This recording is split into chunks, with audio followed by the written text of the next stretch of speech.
चंद्रप्रभावती जो है वो स्पेशली डायबिटीज़ में, मूत्रवाह स्त्रोतस मतलब यूरिनरी सिस्टम के जो डिसीजेस है उसमें, और जॉइंट पेन में, और गायनेकोलॉजिकल डिसऑर्डर्स मतलब स्त्री रोगों में यूजफुल होती है। चंद्रप्रभावती के जो मेन इंग्रेडिएंट्स है उसमें कपूर काचरी, देवदार, वचा, नागरमोथा, त्रिकटु, शिलाजतु, सज्जिक्षार, यवक्षार, ये सारे आते हैं। इसमें से जो सज्जिक्षार और यवक्षार है ये स्पेशली मूत्रवाह स्त्रोतस मतलब यूरिनरी सिस्टम पे काम करता है। मैं बहुत ज़्यादा डिटेल में नहीं जाऊंगी क्योंकि वो सारी आयुर्वेदिक टर्मिनोलॉजी होती है, वो आप लोग समझ नहीं पाओगे।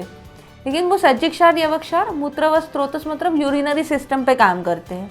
उसमें जो वेडंग होता है वो विकृत कफ, अब जो हमारे बॉडी में कफ होता है जो क्लेथ का कार्य करता है, मतलब जैसे बाहर प्रकृति में कफ मतलब पानी जो है वो सारी चीज़ें जोड़े रखने का काम करता है, वैसे ही हमारे बॉडी में कफ जो है वो सारी चीज़ें जोड़ के रखने का काम करता है।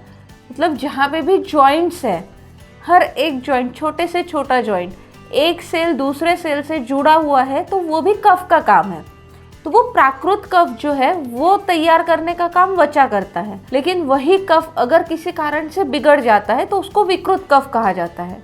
वो विकृत कफ को सही करने का काम मतलब विकृत कफ का शमन करके कृमिनाशन, उसका काम जो है वो विडंग करता है। कृमिनाशन मतलब सिर्फ जनरल लैंग्वेज में सब लोग बोलते हैं कि कृमि मतलब जो बच्चों में होता है, पेट में कीड़े हो जाते हैं, उसको कृमि बोला जाता है।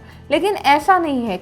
आयुर्वेद में कृमि ये शब्द जो इन्फेक्शन है, वायरल इन्फेक्शन, बैक्टीरियल इन्फेक्शन या फिर स्ट्रेप्टोकोकल वगैरह इन्फेक्शन जो भी होते हैं, सारे इन्फेक्शंस के लिए कृमि ऐसा शब्द यूज़ किया गया है। तो जहाँ पे भी इन्फेक्शन होता है वो विकृत कफ के कारण होता है, और वो विकृत कफ के शमन का काम विडंग करता है, जो चंद्रप्रभावती का एक बहुत अच्छा इंग्रेडिएंट है। साथ ही में नागरमोथा, नागरमोथा अगर आप वनस्पति देखें तो वो घास जैसी होती है, और वो वनस्पति उगती है पानी की जगह पे, जहाँ पे पानी ज़्यादा हो। जैसे चावल की खेती पानी में होती है, वैसे ही जहाँ पानी की जगह हो ऐसी जगह पे नागरमोथा वनस्पति उगती है।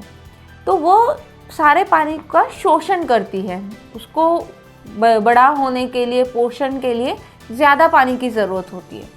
तो वैसे ही वही नागरमोथा जब हमारे बॉडी में जाता है तो वो नागरमोथा एक्स्ट्रा वाटर रिटेंशन जो होता है हमारा बॉडी में, वो सारा ख़त्म करने का काम करता है, सारा पानी बॉडी में से एब्सॉर्ब करके निकालने का काम करता है। शिलाजतु जो है वो मेल इनफर्टिलिटी पे काम करता है। तो ऐसे ये सारे जो चंद्रप्रभावती के इंग्रेडिएंट्स है वो डायबिटीज़ में भी यूज़फुल होता है, क्योंकि डायबिटीज़ में बहुद्रव श्लेष्मा होता है, मतलब बॉडी में पानी का प्रमाण ज़्यादा होता है और कफ का प्रमाण भी ज़्यादा होता है, कफ की विकृति भी होती है। तो डायबिटीज़ में बहुद्रव श्लेष्मा होता है, उस हिसाब से चंद्रप्रभावती डायबिटीज़ में काम करती है।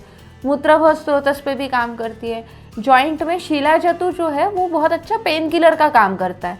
तो जॉइंट में इसीलिए जॉइंट पेन में या जॉइंट डिसऑर्डर्स में चंद्रप्रभावती का भी उपयोग किया जाता है। और गायनेकोलॉजिकल डिसऑर्डर्स में भी जनरली कफ की विकृति भी होती है, साथ में पित्त विकृति, रक्त विकृति भी हो सकती है, और वाटर रिटेंशन जो होता है वो भी गायनेकोलॉजिकल डिसऑर्डर्स में हो सकता है। तो इसीलिए चंद्रप्रभावती गायनेकोलॉजिकल डिसऑर्डर्स में भी बहुत अच्छा काम करती है।